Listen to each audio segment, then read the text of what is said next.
Yesterday, kararating po namin from Nueva Ecija at nagpapasalamat ako sa Panginoon kasi ginamit din tayo ng Panginoon kasama si Pastor Alice na makapag-minister sa ating mga kapatid from Nueva Ecija. So ginather nila yung mga outreach pastors nila, mga key leaders from different outreaches. So ginather nila sa Gia Palayan and we conducted mentoring and training about church planting. Church planting, and at the same time, we also shared something about good stewardship. So purihin po ang Panginoon at tuwan-tuwa naman sila kasi they are expanding and we believe that somehow we became a blessing sa buong mga kapatiran natin dyan. So ngayon, I would like to share something about being steadfast to the Lord until the end. Paano tayo mananatiling matatag na hindi natitinag basta-basta sa kabila ng mga pagsubok, problema ng buhay. Meron po ba ritong walang problema sa buhay? Taas ang kamay. So lahat tayo ay dumanas ng mga iba-ibang level ng pagsubok, problema sa buhay. At ngayon, I would like to share na sa kabila ng mga bagay na ito, we should still continue to move on until the end. Ulitin ko, until the end. Wala po dapat makapaghihinto sa atin, sa bawat isa sa atin, sa paglilingkod sa Panginoon hanggang kamatayan. So, kaya wala pong bibitiw. Amen. Sabihin mo sa katabi mo, huwag kang bibitiw sa Panginoon. Hanggang katapusan. Amen. Praise the Lord. So, buksan po natin ating Biblia kung tayo ay may Bible sa James chapter 1, verse 12. Ang title po ng aking message ay Let Nothing Move You, Remain Faithful and Steadfast to the end, or to the Lord. Amen? Blessed is the one who perseveres. Blessed is the one who perseveres under trial. Okay. So, mapalad daw po ang mga nagpapatuloy sa kabila ng mga pagsubok na ating nararanasan. Having stood the test, that person will receive the crown of life. So, kung ikaw ay nanatili hanggang sa huling hininga natin, sabi ng Biblia, napakaliwanag po, ikaw ay tatanggap ng crown of life that the Lord has promised to those who love Him. Do we love God? Do we love God? Amen. Shall we all bow down our head and let us pray? Father in heaven, we thank you. Today, Lord, hayaan mo na makita namin na ang Diyos na aming pinaglilingkuran ay buhay. Hindi siya nagbabago. Noon, ngayon, at magpakailanman. Siya ang Diyos na kumakalinga sa bawat isa sa amin sa kabila ng mga pagsubok na aming nararanasan.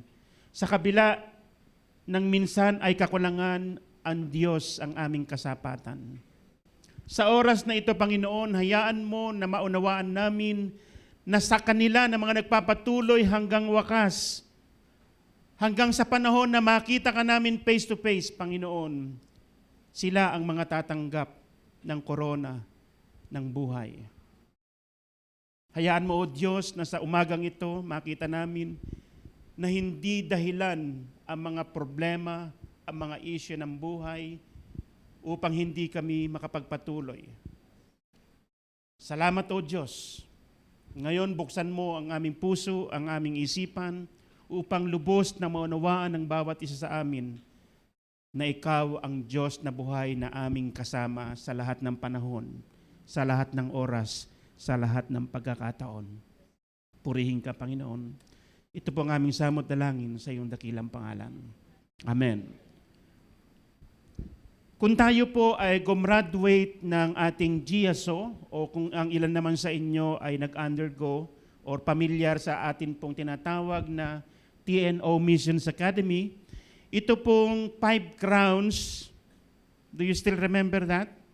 Anyone who remember any crown that is due for those who are serving the Lord? Meron ba kayong naalala kahit isang crown man lang? O yung crown of life, eto na.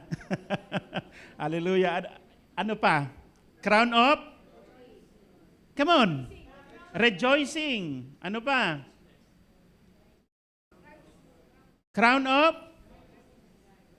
Tayo ka ate kung alam mo. Parang wala tayong naalala. Nasa GBTC yan ha. Okay, umpisa natin no. Imperishable crown. Okay? Yan ay ibinibigay doon sa mga Kristiyano na natutunan nilang disiplinahin ang kanilang mga sarili. Okay? So, 5 yan na. Ano pa yung pangalawa? Rejoicing.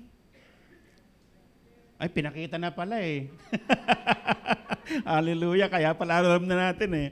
So, wala pa ako dyan. Pinapaalala ko lang sa inyo para makita natin kung alin ba ang dapat na matanggap natin. So, pag sinabing rejoicing, sila yung mga nagdadala ng kaluluwa sa Panginoon.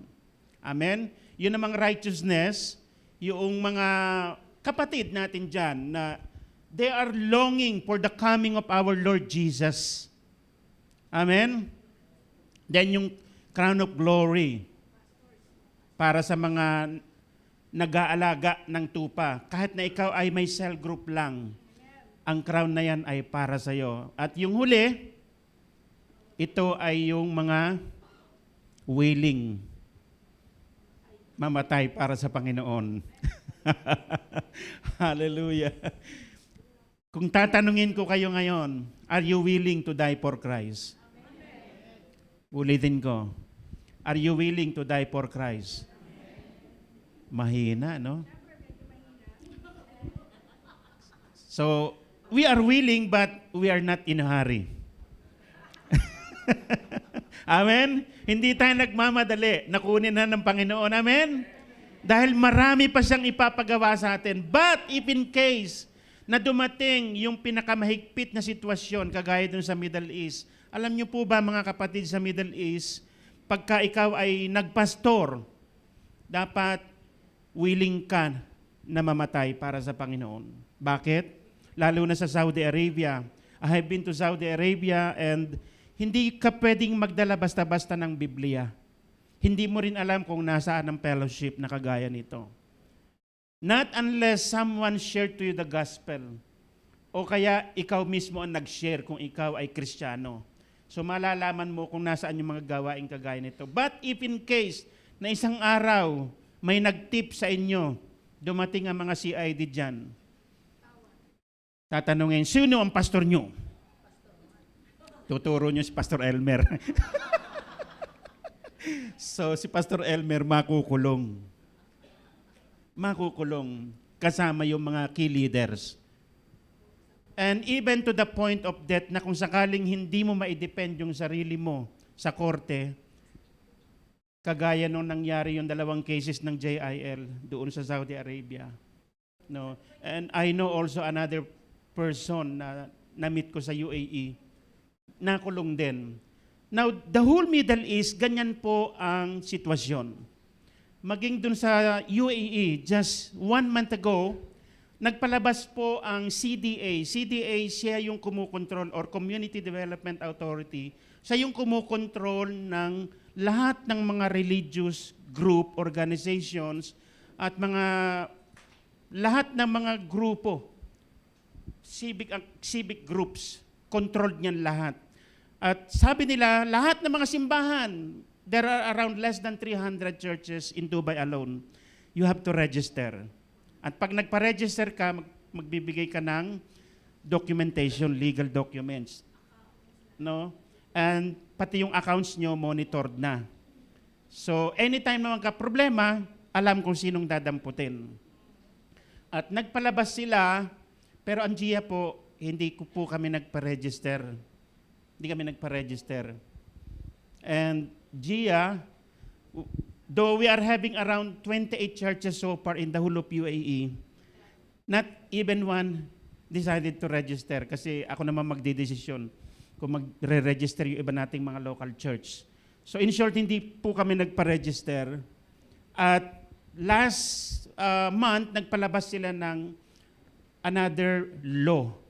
Yung law na yon, any group na makita na nangungulekta ng pera, ibig sabihin po, tithes and offering. So pag may nagtip uli, huli lahat. Kasi bawal na bawal po doon yung any organization or any group na nangungulekta ng pera na hindi naman legally nakaregister. And JIA is illegally operating sa buong UAE po. At siguro nabalitaan ninyo, ewan ko kung may aware kayo, kung may mga kalala kayo ng mga JIL from Jesus is Lord. So that was maybe 6 months ago, isang miyembro nila ang nasita ng CID. Tinanong kung saan kagaling, sabi sa church. Yung word na church, bawal na bawal po yan, lalo na kung hindi ka nakarehistro. So in short, hinanap kung sino yung pinaka-leader. At dumating dun sa pinaka-leader at lahat po ng JIL sa buong UAE is stop. So dinala lamang sila dun sa isang lugar, compound church ang tawag doon. Pagka ikaw ay nasa compound church, you can legally operate but under the umbrella of the registered church. So sa buong UAE po, sa buong Dubai, dadalawa lamang po ang compound church na tinatawag. So kung kayo ay less than 300 churches, kasya ba kayo doon sa compound church na yon? Definitely hindi po. Kaya napakaraming simbahan po, mga born again or full gospel, ang nagko-conduct ng mga services sa mga hotels, sa mga restaurants, sa mga plots, sa mga buildings in which they are all illegal kasi they are uncompound church. So yan po ang sitwasyon ng Middle East, particularly sa UAE. Now, if in case may nagtip sa inyo, dumating dito yung mga pulis, bilang pastor, dapat ikaw po ay naka-ready na makulong at ma-deport. Hallelujah. So yan po ang sitwasyon ng Middle East. At magmulta. Yung hotel na pinagkukundakan ng JIL, nagmulta ng 50,000 dirhams. I-multiply mo yan sa 16, yun po yung sa peso. So ganun po ang sitwasyon. And yet, the Word of God and the work of our Lord Jesus Christ is flourishing in the Middle East. Nothing can stop the work of God. Hallelujah, amen. Wala pong makakapaghinto sa gawain ng Panginoon. Alam nyo, nakakatuwa po dito sa Pilipinas, napakamalaya natin. And yet, parang hirap na hirap pa tayong umattend pagka Sunday, ano? Gusto pa natin sinusundo o kaya pinapaalalahanan. There is no need for you to ask, atin kaya ako ngayon? Parang pakikiramdaman mo pa yung sarili mo. Pagka okay yung pakiramdam mo, atin ako. Pero pagka problemado, yan. Saka na lang. Now, ano po ang gusto kong ipahiwatig sa atin ngayon mga kapatid? Kung ikaw ay Kristiyano, matagal ka nang nakakilala sa Panginoon, definitely it is a must po sa atin na anuman ang mangyayari. Sabi diyan, blessed is the one who perseveres under trial. Having stood the test, that person will receive the crown of life that the Lord has promised to those who love Him. Ano ba itong crown of life na ito na pinag-uusapan natin? Ito po ay ibibigay sa mga tao na namatay kapalit ang kanilang buhay sa paglilingkod sa Panginoon. The crown of life. Those who have been martyred for Christ. Example, yung ating mga heroes of faith in the Old Testament, in the New Testament, even the modern day work of the Lord, yung mga panahon po natin ngayon, yung mga naunang nagsakripisyo kung bakit nagkaroon po ng mga outreaches, mission outreaches ang ating buong community sa buong Pilipinas. They sacrificed their lives for the gospel. Isa po dyan yung kuya ko, kung kilala ninyo si Kuya Jaime, asawa po ni Ate Arlie. He sacrificed His life for the Lord. Kaya po tayo nagkaroon ng mga gawain sa Tarlac, sa Benguet, sa Ifugao. Dumami po yung mga simbahan dyan. They are the one used by the Lord to bring the gospel of salvation to those areas. Mountainous po yan. And I have been to those places. And because I experienced, I saw the life of those missionaries, early missionaries, that was the time also that the Lord spoke to me, literally, in my ears. Pero pagkatapos po nung karanasan na yon, maraming beses akong tumakbo sa Panginoon. Kasi ayoko po na maging pastor. There was a time po na nung mamatay na si Kuya Jaime, alam ni Ate Grace yan, and some of you maybe, ay isinama po ako ni Lolo Ben doon sa mission field sa Bugyas. Sino ba rito? May nakarating na ba rito sa Bugyas? Kung meron man, taas ang kamay. Ayun, praise the Lord, purihin po ang Panginoon. You know what I'm talking about. At that time, during late 80s po, isa lang ang biyahe ng bus from Baguio to Bugyas. Pag na-miss mo yun, bukas ka na uli magbabiyahe. So, hindi rin masyadong maganda ang daan. Ang tawag nila sa highway na yon ay Halsema Road. Kung familiar kayo, mula Baguio hanggang Bugyas, Halsema Road yan. Ako ang tawag ko doon, Hansama Road. Oh, Hansama, napakasama talaga. Darating yung mga area na, siguro naalala ni ate yan, may area dyan, sasabihin ng konduktor ng bus o yung mga ayaw pang mamatay, bumaba na. O kasi minsan lalo na pag umuulan, nalalaglag yung mga boulders of stones, nung lalaki. So kung ayaw mo mamatay, baba ka muna, maglakad ka, tatimingan mo yung bato. Pag nakalampas na yung bus doon, so sakayan uli kayo. So ganun ang buhay. Naranasan ko po yung mga bagay na yan, pati yung paglalakad sa loob ng 4 na oras. Hindi ko alam kung na-share ko na sa inyo. But when I was walking, nung 4 na oras na yan, doon nangusap sa akin ang Panginoon. Doon nangusap sa akin. Now, bakit ko sineshare ito sa inyo? Kasi kahit na magpakatakbo-takbo ka sa Panginoon, sino ba rito yung mga tumatakbo sa paglilingkod sa Panginoon? Taas ang kamay, come on. Meron ba? Magpakatotoo tayo. Wala daw sa Gia Alabang. Hallelujah. Ako, naranasan ko yan. Ilang beses, napakaraming beses kong tumakbo sa Panginoon. And yet, nahuli ko ng Lord doon sa UAE. Doon po ako nag-umpisang magpastor. Sa UAE lang. At ayaw na ayaw ko po talaga yan. Kasi sa akin, pag-aaksela ng oras at panahon. But when the Lord called you to do something, He will accomplish it. Hindi ka makakatakbo. Ang sabi sa Romans 11:29, our giftings and calling is irrevocable. Irrevocable po. Hindi yan tinatanggal, hindi yan kinukuha ng ninuman, hindi yan inaalis sa iyo ng Panginoon. Kahit magpakatakbo-takbo ka, magpakatago-tago ka, gagamitin at gagamitin ka ng Panginoon. Amen.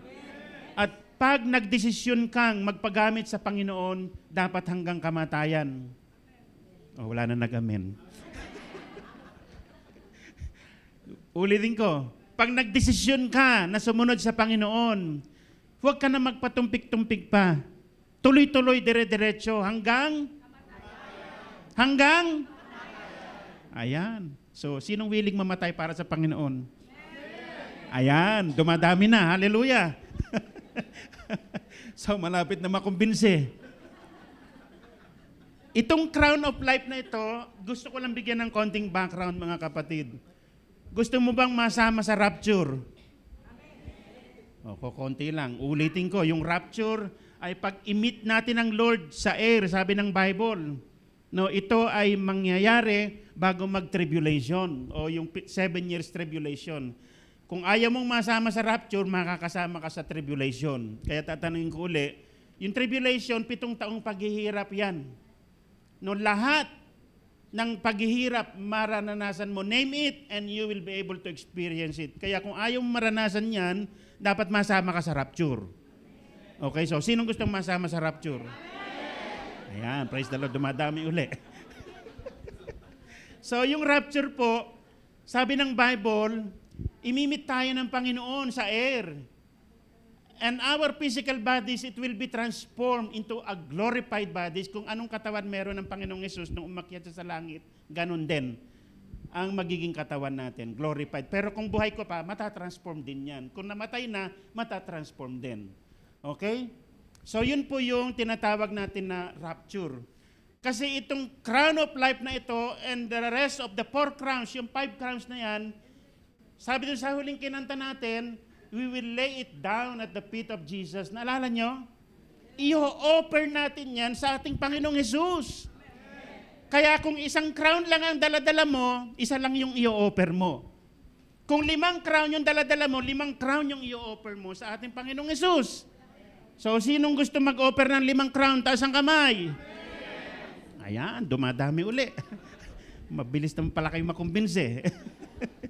Now, mangyayari ang offering na yan after na ma-rapture ang bawat isa sa atin, and that is a future event in heaven. Just in time before yung second part ng pagbalik ng ating Panginoon physically and literally dito sa lupa after ng 7 years tribulation.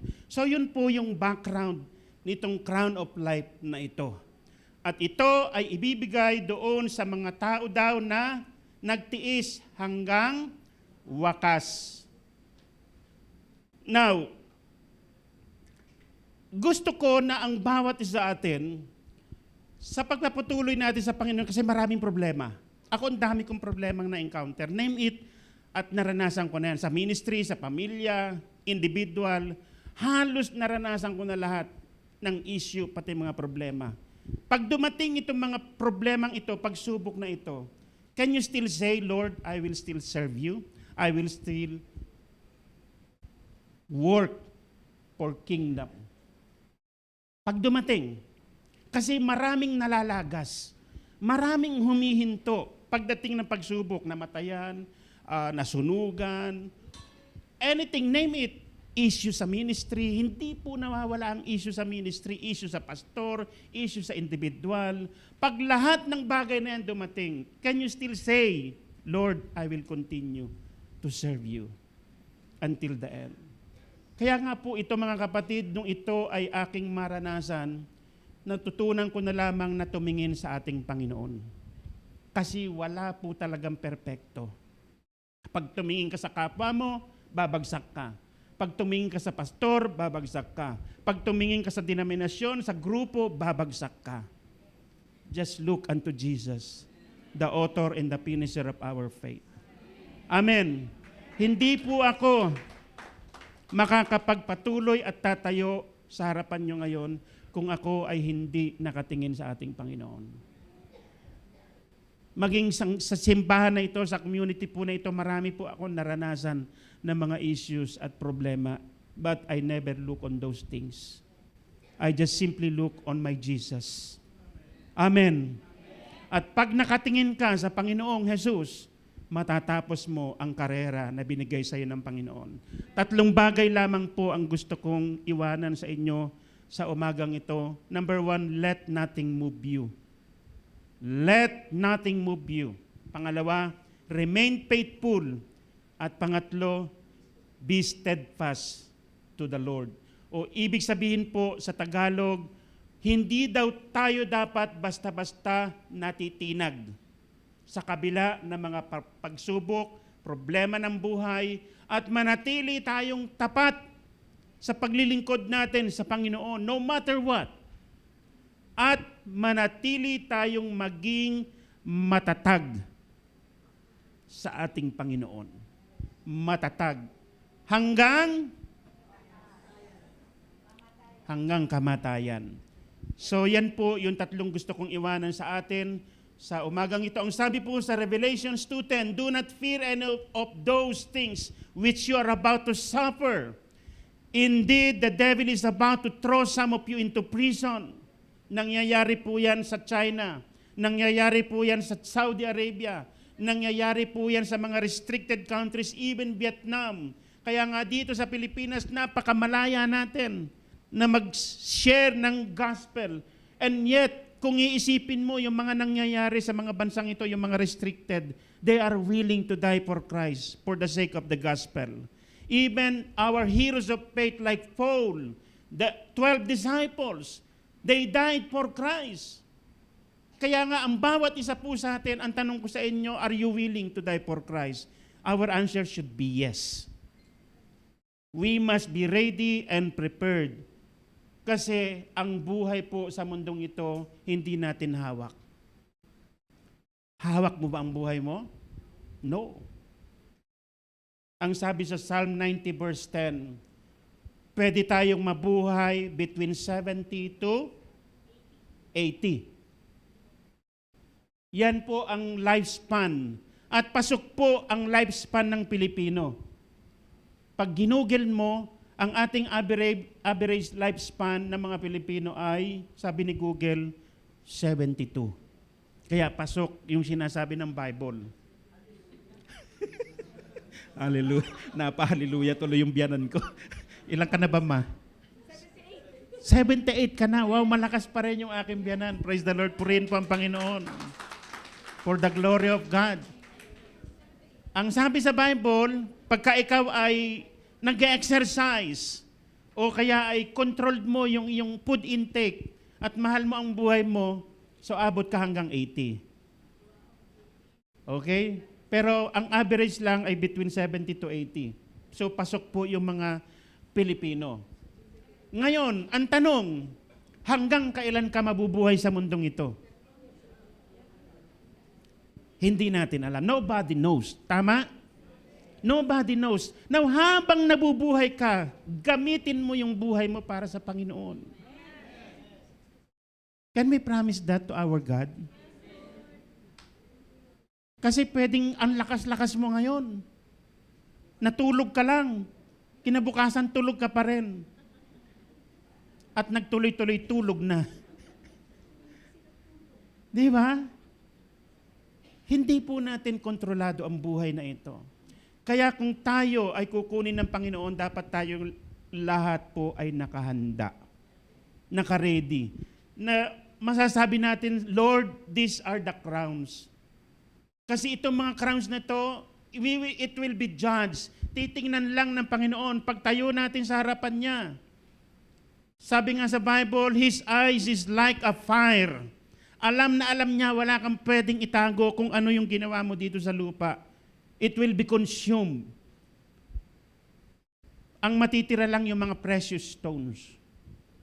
And that includes all these crowns na pwede nating i-offer sa ating Panginoon. Now, sa ngayon, if you will assess your life in Christ, what you can offer? What you can offer? Halimbawa, kinuha tayo ng Panginoon bukas. Sasabihin ni Lord, nakatayo ka na sa harap niya. Okay.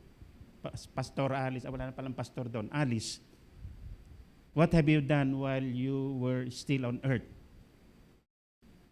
What you can offer to me? I-scan ni Lord yung buong pagkatao mo. Alam na niya kung ano yung ginawa mo sa lupa. So what you can offer to God? Meron ba tayong pwedeng i-offer sa ating Panginoon ngayon? Out of that 5 crowns, rejoicing, may nadala ka na ba sa Panginoon?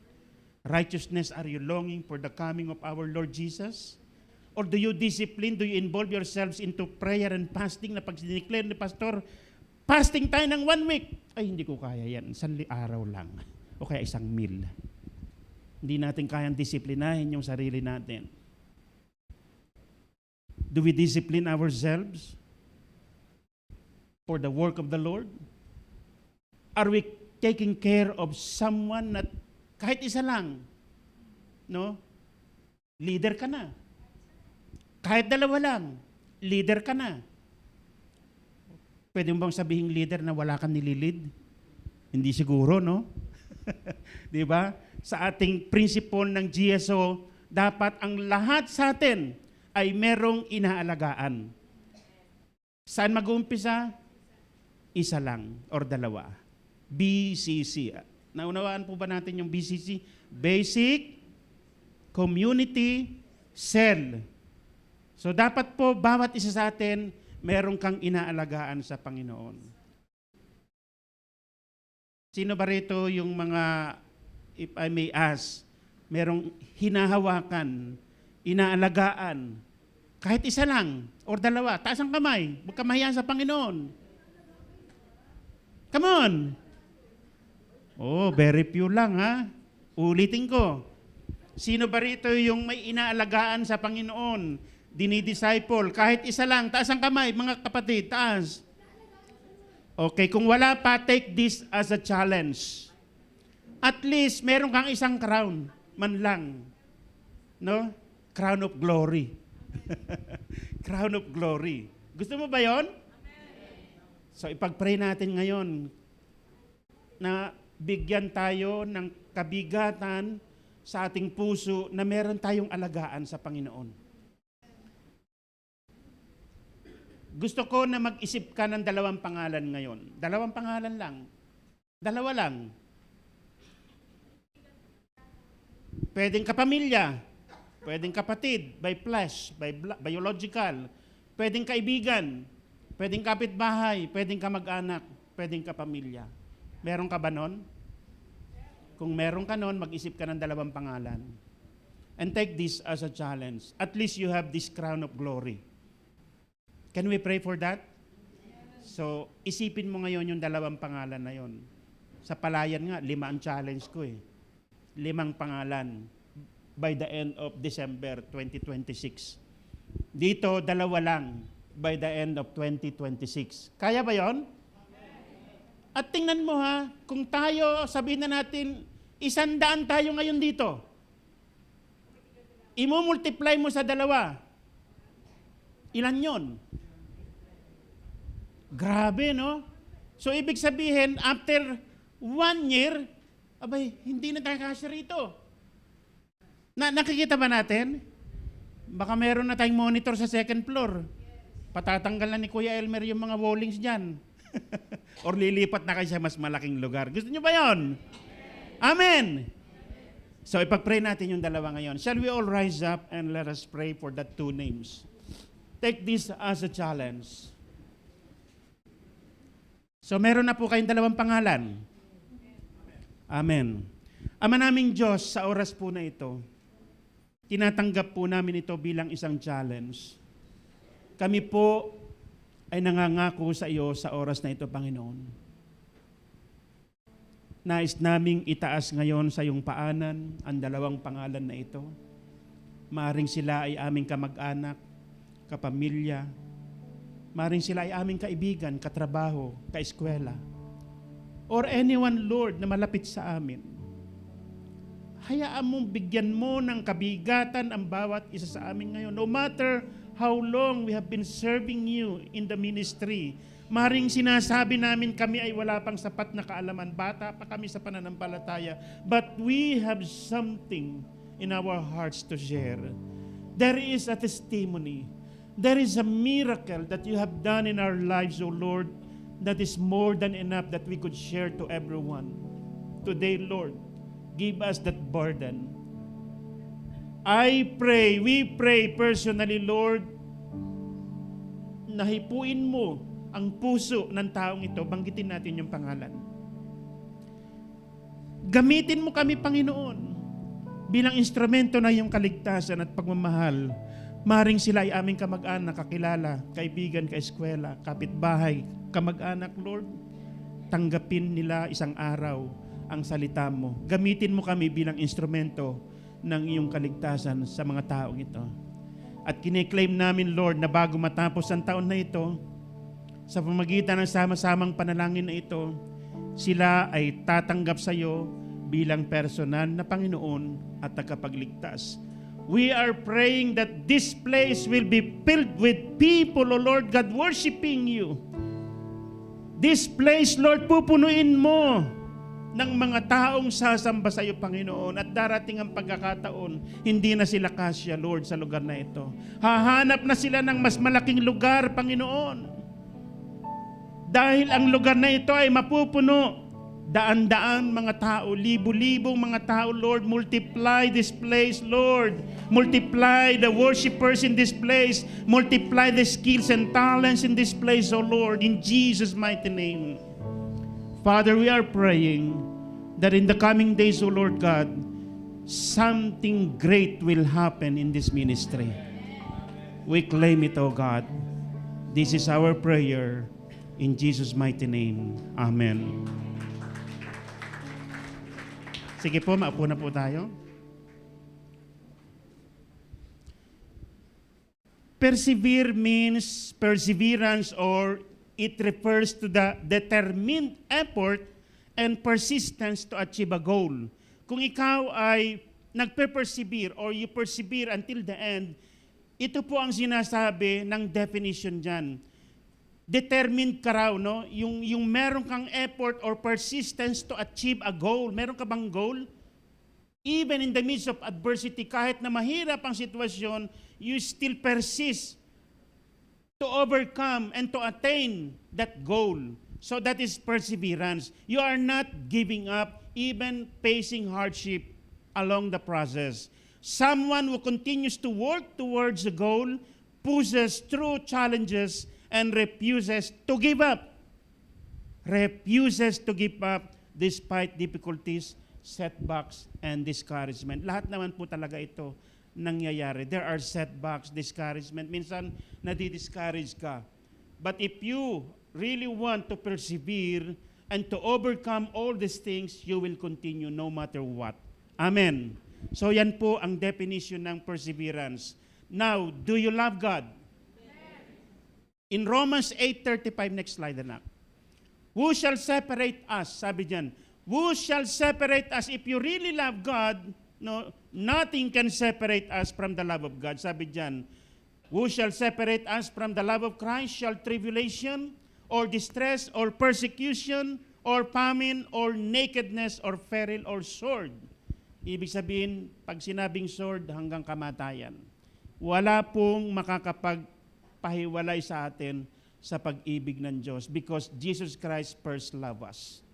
Kung hindi tayo minahal ng Panginoon, wala tayo dito ngayon sa lugar na ito.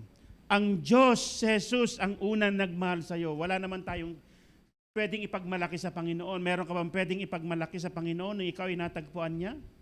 Wala. We are nothing in the sight of God, and yet God loves us. He first loves us. Minahal ka niya sa pagiging ikaw. Ang pagmamahal po ng Diyos ay walang kondisyon. Hindi kagaya ng pagmamahal ng mga tao, maraming kondisyon. Namamahalin kita kung ikaw ay magko-compliment sa mga ginagawa ko. Ang pagmamahal ni Kristo, wala pong kondisyon. Kaya kung tayo ay sinasabi nating mahal natin ang Diyos, dapat mamahal din natin ang ating kapwa ng walang kondisyon. Amen. Dapat mamahal natin ang ating kapwa, mga kapatiran mismo, sa pagiging sila. Walang kondisyon. Kasi pag tayo nag-set ng kondisyon, mahirap na po nating i-express yung ating pagmamahalan, yung ating relasyon sa bawat isa. Kaya dapat po matutunan nating tanggapin ang bawat isa. Isa yan sa magiging dahilan para maging katanggap-tanggap po ang bawat isa sa atin. Kasi kung tayo magseset ng kondisyon, mahirap. Kaya kung gusto natin na maging open, maging katanggap-tanggap, wala po dapat kondisyon. Amen. So, ganyan po ang pagmamahal ng Diyos. At pag ito nag-prevail sa ating community, mag-flourish po ang harmony, magpo-flourish po ang pagmamahalan, magpo-flourish po ang pag-uunawaan sa bawat isa. Kahit na minsan may mga issue sa buhay, may mga problema, maging sa ministry. Amen. Now, punta po tayo dun sa number 1, let nothing move you. O wag daw tayong basta-basta natitinag. Sabi dyan sa verse 37 ng Romans 8, nay, in all these things we are more than conquerors through Him that loves us. For I am persuaded that neither death, nor life, nor angels, nor principalities, nor powers, nor things present, nor things to come, nor height, nor depth, nor any creature shall be able to separate us from the love of God. Kanino nang gagaling? Which is in Christ Jesus our Lord. So the basis of our loving one another, the basis of loving any people who are unlovable is coming from our Lord Jesus. If you have Jesus, therefore you can love anyone. Amen? Even though they are unlovable. Hallelujah. Ako, nung in-apply ko po ito, natutunan ko nang tanggapin lahat ng klase ng tao. Mahirap, mayaman, mapagmataas, mapagpakumbaba. Wala na po akong sinisino. Kasi ang example natin ang ating Panginoong Hesus. Si Jesus Christ minahal ang lahat ng klase ng tao sa pagiging sila.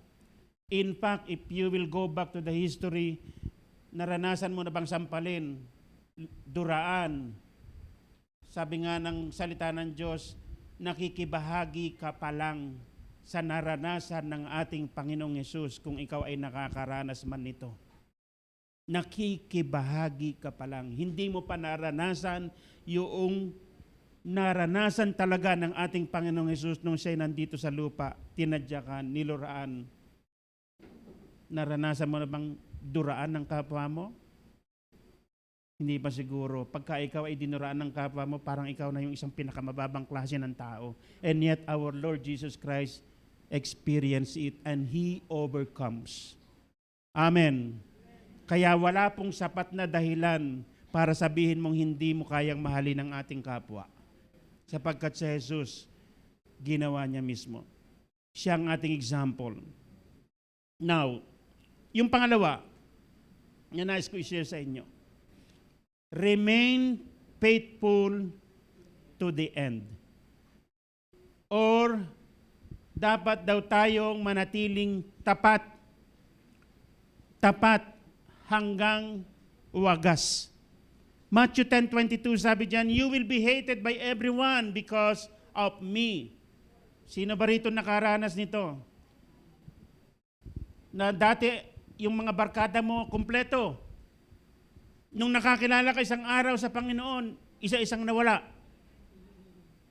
Meron ba nakaranas noon? Ayan, taas ang kamay, come on. Ayan, si Kuya. Yun, si Kuya. Ako nakaranas din yan, no? Meron akong solid na tropa dati. Isang araw, na-born again ako. Sabi nila sa akin, anong nangyari sa'yo? Nasiraan ka na ng ulo. So yan yung ating mga natatanggap ng araw, di ba?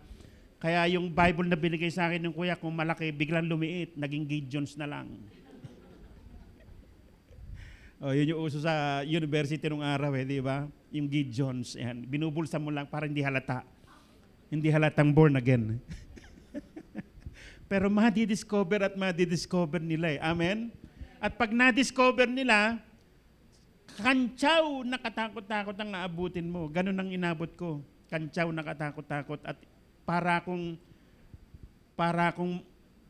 no, yung may sakit na isa-isang nawala. Isa-isang nawala yung aking mga tropa, yung mga barkada ko. Pero salamat sa Panginoon kasi nung tayo nagpatuloy, nagpakatatag sa ating pananampalataya, nadagdagan ng mas marami pa. Amen? Mas dumami pa yung ating mga kapatid at katropa. Katropa nga lang sa Panginoon. But pagka ikaw ay nagpatuloy, believe me, pinanindigan mo yung pananampalataya, yung mga barkada mo, madadala mo sila sa Panginoon. Ang nangyari dyan, nadala ko rin sila sa Panginoon kasi nanindigan ako sa aking pananampalataya. Hindi ako nagpadala sa kantsaw. So, isa-isa rin silang lumapit uli sa Panginoon at one day nakakilala rin sila, kagaya nung pinag-pray natin kanina. So, you will be hated by everyone because of me, but the one who stands firm to the end will be saved. Maliligtas ka rin naman kung ikaw ay nagpatuloy. Kaya lang, nasa sayo kung ilang corona ang pwede mong i-offer sa Lord. Ligtas ka pa rin kahit wala kang corona anyway. So, pero gugustuhin mo ba yun? Ligtas lang, pero walang pwedeng i-offer sa Panginoon? So, mas gugustuhin mo sigurong meron. Hebrews 3:14, we have come to share in Christ. If indeed we hold our original conviction firmly, ano sabi diyan? To the very end. To the very end. So yung conviction na yan, dapat tuloy-tuloy lang. Amen? Hindi yan nawawala. Galatians 6:9, let us not become weary in doing good, for at the proper time, we will reap a harvest. If we, conditional pala yan. It is conditional. Let us not become weary in doing good. Meron ba tayong mga mabubuting ginagawa dyan sa ating mga kapatid? Meron. Say amen to that. Because at the proper time, we will reap the harvest. If we do not give up. If we do not give up. So sabihin mo sa katabi mo, do not give up.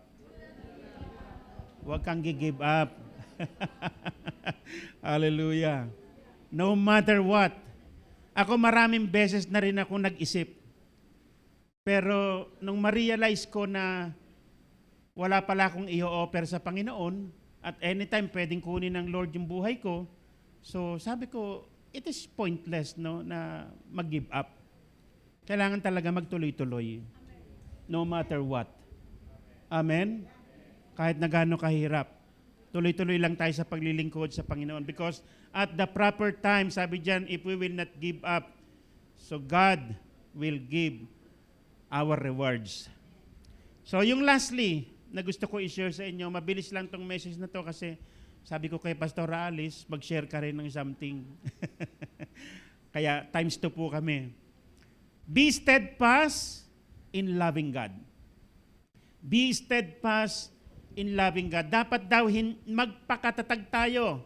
Hindi lamang tayo basta-basta manatiling tapat, hindi lamang tayo basta-basta dapat maging matatag, but till the end, dapat matatag tayo. Yung pagmamahal natin sa Panginoon hindi nagbabago. Amen. Dapat yung pagmamahal natin hindi nagbabago. Amen.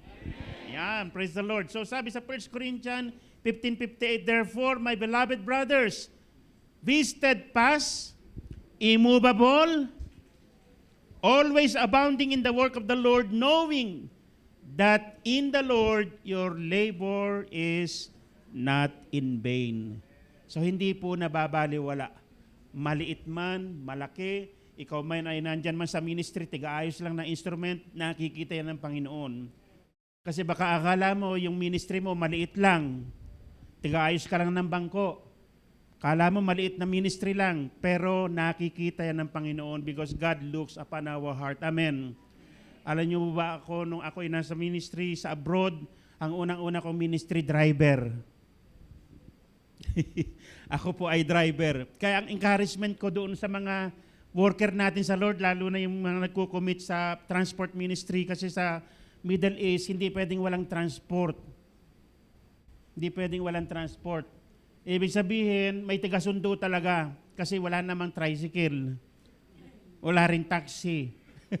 At karamihan, wala namang mga sasakyan. Kaya bubuo ka talaga ng transport ministry, sila yung iikot, taga-sundo sa mga miyembro. At nung ako'y nasa Bahrain, yan po yung aking unang-unang ministry sa Bahrain. Van po yung aking dala. Pero gumagawa ako ng mga style para hindi magastosan. Unang miss call, mag-ready ka na. Pangalawang miss call, nandun ka na sa harap, naka-ready ka na. Ayan, ewan ko yung mga taga Dubai, alam na alam nila yan. So hindi ako nababawasan ng load. Arrangement ko na yun, miss call lang. Unang miss call, mag-ready ka na. Pero may oras na kaming usapan. Pangalawang miss call, nandun ka na sa harap ng bahay mo. At isang pasada lang yun. Pag hindi ka bumaba, maiwanan ka na. Kaya disiplinado po yung ating mga kapatid, lalong-lalo yung mga naboborn again sa Saudi. Kasi hindi mo naman alam kung saan ka attend. Yun po ang sistema. Now, ang nakakatuwa po na mga practices namin dyan na hindi natin nakikita dito sa Pilipinas. Kasi dito, ang daming pinagkakaabalahan ng mga tao eh. Pero kung ikaw ay talagang naglilingkod sa Panginoon, titiyakin ko sa iyo, hindi mo na kailangang sunduin. Kasi you have all the means of transport here eh. Di ba? You have all the means of transport. At hindi mo na rin kailangan na magpa-importante pa. At hindi mo na rin kailangan tanongin pa yung sarili mo kung aatin ka o hindi dahil linggo ngayon. It is a must. Amen? So tandaan po natin yung tatlo na yan na isinyer ko sa inyo sa umagang ito. Let nothing move you. Okay? Let nothing move you. Dapat daw manatili tayong matatag, hindi natitinag. Okay? At manatili tayong tapat sa ating Panginoon hanggang wakas. At yung lastly ay dapat daw po tayo ay nagmamahal sa Panginoon hanggang wakas. Hindi tayo dapat natitinag. Manatiling matatag yung ating pagmamahal sa Panginoon. Now, gusto kong i-share sa inyo yung isang video ngayon na ito actually ay nagbigay din ng impact sa akin. Kasi pag sinabi nating martyr, anong ibig sabihin niyan? Yung Greek word ay martus. Okay? So kasi yung mga nakaka-receive ng crown of life, yung mga nag-alay ng kanilang buhay sa Panginoon, ibig sabihin sila yung mga naging martyr. Pag kinuha natin yung salitang word na martyr, in Greek word ay martus. Ibig sabihin niyan, those who died for Christ. Martyred for Christ. Nabasa ko ito nung baby Christian pa ako sa Lord. This is from the book of Voice of the Martyrs. Si Richard Wurmbrand. Sino nakakakilala dyan sa author ng book na yon? Richard Wurmbrand. The story is from Romania. Alam natin na Romania was conquered by Russia. Nung makonquer yan ng Russia ng World War I, no, lahat ng mga Christian churches stop. At pinatawag lahat ng mga pastor. At si Richard Wurmbrand, isa sa mga napatawag. At ang sabi doon, lahat ng mga gustong magpa-under ng gobyerno, controlled, tumayo. Si Richard Wurmbrand hindi tumayo. Siya lang ang hindi tumayo. Kaya hinuli, kinulong, buong pamilya. So, makikita natin dito ngayon yung istorya niya. Kung gusto niyong basahin, Tortured for Christ ang title ng book, si Richard Wurmbrand.